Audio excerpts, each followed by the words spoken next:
Okay. Yan. Tamang food trip sila. Ano napapansin ninyo sa kulay nila? Karamihan mga banded.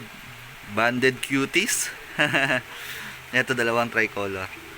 Mga banded po yan. Mga karamihan talaga banded. Banded blue, banded black, banded yellow, banded cream, banded choco. Ayan, yan yung mga kulay nila. Tas tricolor. Okay? Yan. Diba? So solid. Share ko lang sa inyo mga kapongs. Diba?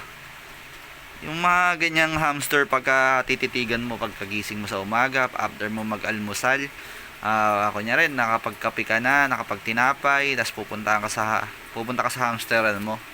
Ito yung makikita mo yung ganyang ka-cute. 'Di ba? Parang ang sarap kagad ng gising mo sa umaga, yung pakiramdam mo. Na pag ito titingnan mo yung mga ganyang ka-cute na hamster.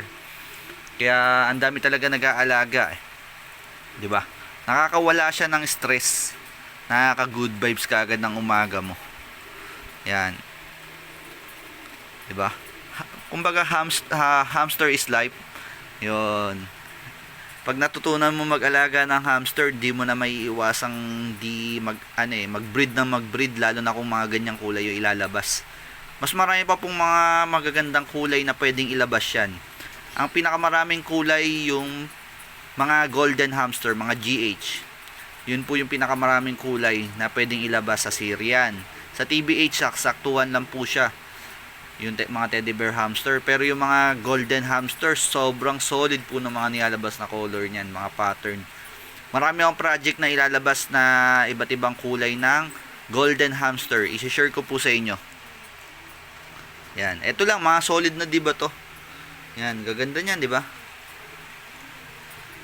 Papakita ko sa inyo yung mga project ko. May mga pairing na po tayo na sana maglabas ng mga gagandang kulay. Okay? Yun lang mga kapong, share ko lang sa inyo. Diba?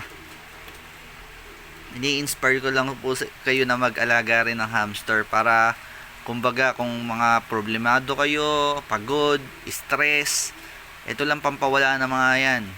Diba? Yan. Ganyan ka-cute. Lalo na kung may mga wheel pa yan. Yung wheel na pang Syrian or kaya yung parang pang robo, yung flat na wheel. Yun, pag nakita mong ginagamit nila yun, ako po, lalo ka mag-i-enjoy. Ewan ko ba? Hamster addict na tayo. Yun. Nakakatuwa lang lagi na pagmasdan sila. Siyempre magandang tingnan pag sobrang linis rin po ng kusot. Kaya maganda, i-maintain rin yung paglilinis nila. Kung hindi naman breeder yung alaga ninyo, hindi nyo binibreed, okay lang linisin yung ng kadalasan. Kahit mga spot cleaning para hindi rin sila basta-basta naninibago sa scent ng kusot. Yan, di ba? Ang gandang tignan pag kumakain sila. Ayan, mga diskarte niya iniipon lang, tas gigilid sila sa isang sulok, tas kakainin na nila yung pagkain. Ayan, no. Di ba? Ayan, ganyan, no. Kukunin nila sa pisngin nila yan. Okay, nasisilaw sila. May flash kasi. Ayan. Di ba? Napaka-solid. Medyo mahaba na yung video.